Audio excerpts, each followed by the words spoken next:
तो चलते फेज 5 में, जहां पर जनवरी में मॉक टेस्ट और 3 रिविजन्स की जरूरत होती है।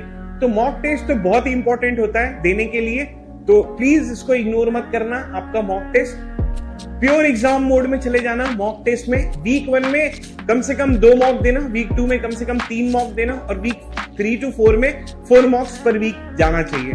मतलब आप जितना ज्यादा मॉक टेस्ट दोगे, जितना ज्यादा मॉक इंटरव्यू दोगे, वो उतना ज्यादा आपके लिए बेनिफिट और उतना ज्यादा आपका मार्क्स जो है वो स्कोरिंग करेगा।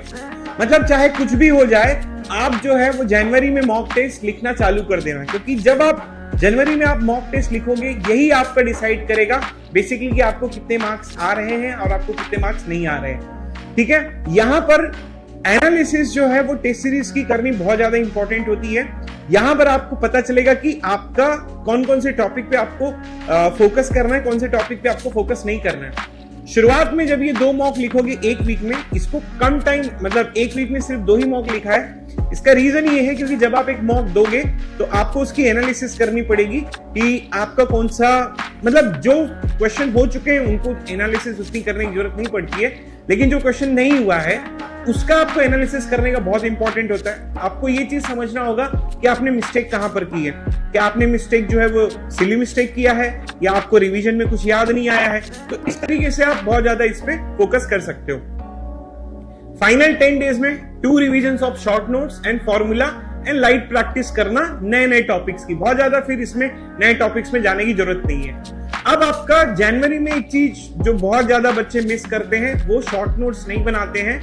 तो उन बच्चों को मैं ये कहना चाहूंगा कि भाई short notes is very important. Short notes अगर आप बनाओगे, उससे ही आपका जनवरी में जो मॉक टेस्ट होगा उस टाइम पे पढ़ने का उतना टाइम नहीं मिलता है कोई नया टॉपिक, तो आप शॉर्ट नोट्स को जितना ज्यादा रिवाइज कर सकते हो उतना ज्यादा आपके लिए बेनिफिशियल होगा। तो ये रहा आपका मेन टॉपिक। अभी भी जो बच्चे कुछ भी स्टार्ट नहीं किए हैं, और ऐसा जरूरी नहीं कि आपको, अगर ऐसा लग रहा है कि आपका जो स्कोर है कि आपको एक NIT मिल जाना चाहिए, या आपको ऐसा लग रहा है कि यू कैन लोअर IITs में भी आप, ठीक है, वो ट्राई कर सकते हो।